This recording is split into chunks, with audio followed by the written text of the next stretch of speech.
Fast खबरों पर।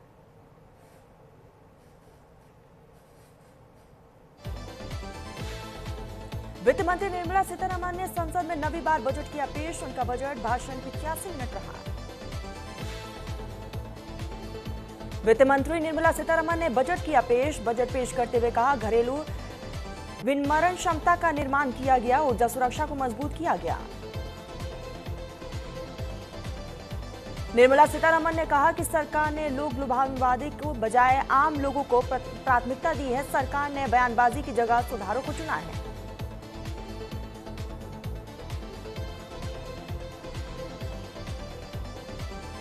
वित्त मंत्री ने कहा, मोदी सरकार ने असमंजस छोड़कर निर्णायक कार्रवाई का रास्ता अपनाया है। भारत की विकास यात्रा लगातार जारी है। वित्त मंत्री बोली, आदरणीय स्पीकर सर, माघ पूर्णिमा और गुरु रविदास जयंती के पावन मौके पर मैं बजट पेश कर रही हूं। पीएम मोदी की अगुवाई में सरकार ने लगातार काम किया। वित्त मंत्री ने कहा कि हमने 12 साल पहले सरकार संभाली, तब से देश की आर्थिक हालात बेहतर हुए हैं।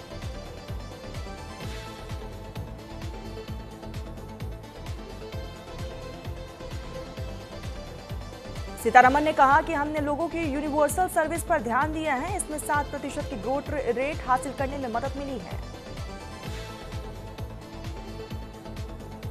सीतारमण ने कहा कि हम दुनिया की सबसे बड़ी इकोनॉमी बनने की तरफ आगे बढ़ रहे हैं। हमने तय किया है कि ग्रोथ के नतीजे किसानों, आदिवासियों, महिलाओं और युवाओं तक पहुंचे।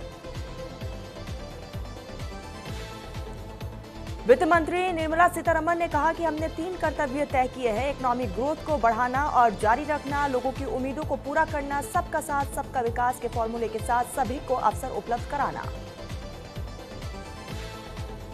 वित्त मंत्री ने कहा कि 1000 मान्यता प्राप्त क्लिनिक साइट्स बनाई जाएंगी। इलेक्ट्रॉनिक इक्विपमेंट बनाने के लिए 40,000 करोड़ रुपए का प्रावधान किया गया है।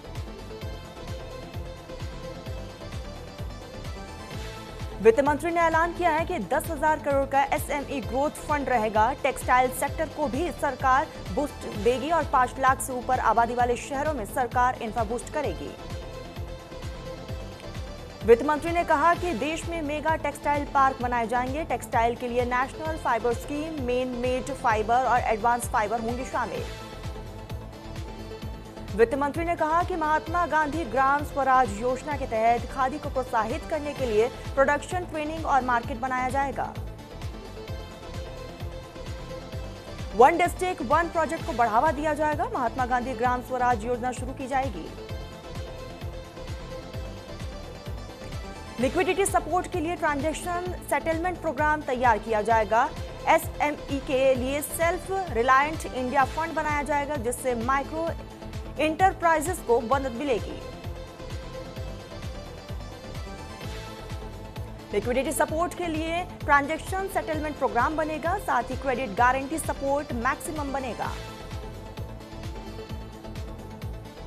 बायोफार्म सेक्टर के लिए वित्त मंत्री ने किया बड़ा ऐलान। कहा कि भारत को वैश्विक बायोफार्म मैन्युफैक्चरिंग हब के रूप में विकसित करने के लिए मैं बायोफार्म शक्ति योजना का प्रस्ताव रखती हूं। वित्त मंत्री ने कहा कि इसके लिए अगले 5 सालों में 10,000 करोड़ रुपए का प्रावधान किया जाएगा। इससे बायोलॉजिस्ट और बायो घरेलू उत्पादन के लिए मजबूत इकोसिस्टम तैयार होगा। बजट में दिल्ली वाराणसी समेत 7 हाई स्पीड रेल कॉरिडोर का ऐलान किया गया है। बनारस और पटना में जहाज मरम्मत सुविधा स्थापित होगी। दिल्ली वाराणसी सिलीगुड़ी में भी हाई स्पीड रेल कॉरिडोर बनेगा। 5 सालों में 5 औद्योगिक क्षेत्रों में कार्बन कैप्चर के लिए 10,000 करोड़ का दिया गया है प्रस्ताव। मुंबई से पुणे से हैदराबाद, हैदराबाद से बेंगलुरु और हैदराबाद से चेन्नई, सिलीगुड़ी से वाराणसी बनाए जाएंगे। विकसित भारत के लिए हाई लेवल बैंकिंग कमेटी बनाई जाएंगी। मालगाड़ी के लिए नया कॉरिडोर बनाया जाएगा। पश्चिम बंगाल के डानकुनी के लिए एक नए फ्रेट कॉरिडोर का भी ऐलान किया गया है। वित्त मंत्री निर्मला सीतारमण ने बजट भाषण में कहा कि वित्त साल 2026-27 के लिए पूंजीगत व्यय बढ़ाकर 12.2 लाख करोड़ रुपए कर दिया गया है। सरकार ने विकास को तेज करने के लिए 6 क्षेत्रों में यहां पर प्रस्ताव रखा है। रणनीतिक और अग्रिम क्षेत्रों में यहां पर विनावरण को तेज करने का भी मकसद है। बजट में चैंपियन एमएसएमई का निवारण और विरासत, औद्योगिक क्षेत्रों में पुनर्जीवन और इंफ्रास्ट्रक्चर को मजबूत बढ़ावा देने पर जोर दिया गया है। बजट में दीर्घकालिक सुरक्षा, स्थिरता और शहरों में आर्थिक क्षेत्रों का विकास करने का प्रस्ताव रखा गया। बजट में पहले कर्तव्य के तहत चैंपियन एमएसएमई के निर्माण पर जोर दिया गया है। केंद्र और राज्यों के साथ मिलकर उच्च स्तरीय समितियों का भी गठन होगा।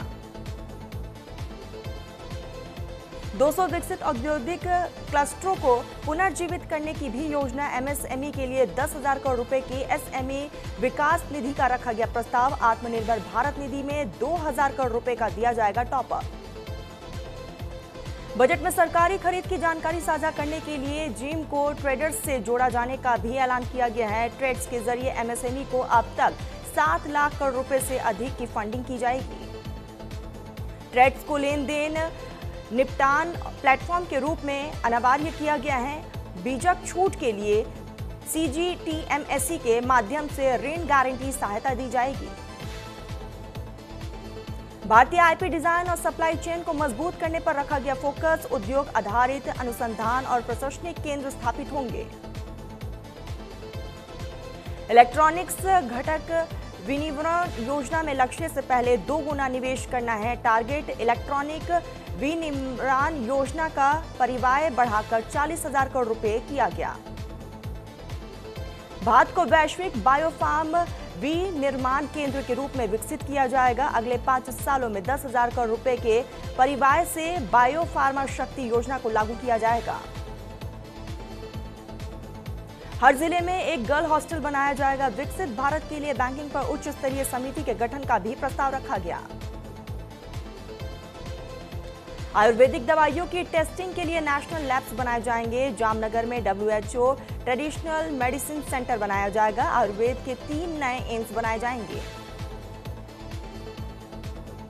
बजट में मोटर एक्सीडेंट क्लेम की रकम को इनकम टैक्स से छूट मिली है।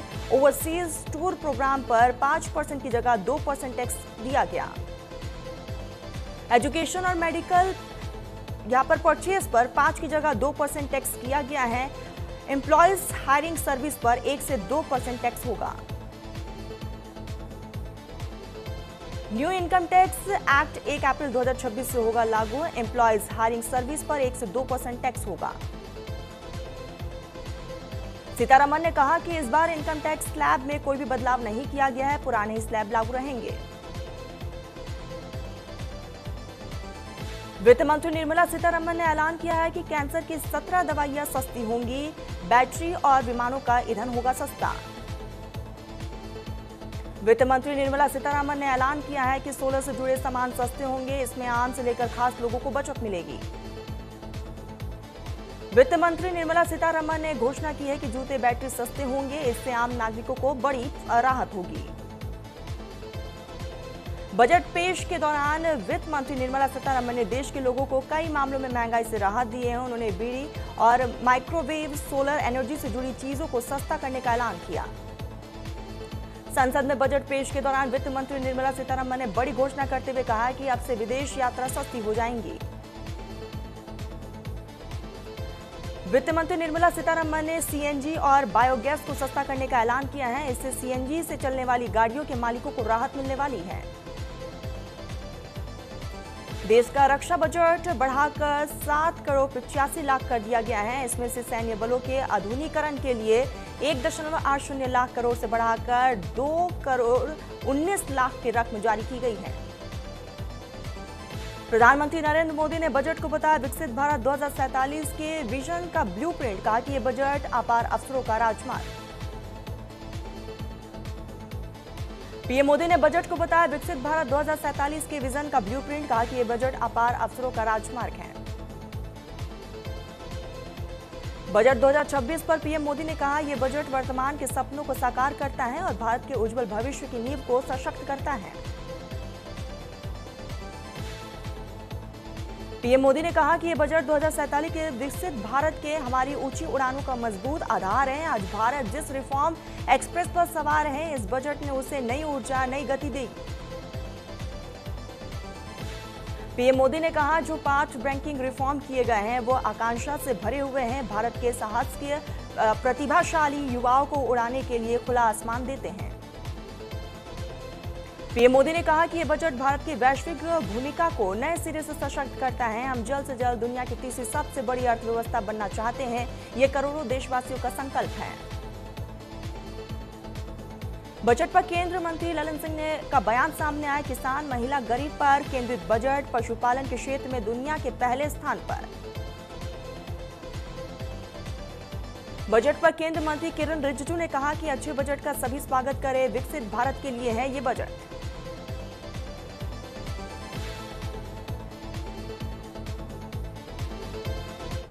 और इस पूरे बजट को लेकर विपक्ष की तरफ से मल्लिकार्जुन खड़गे ने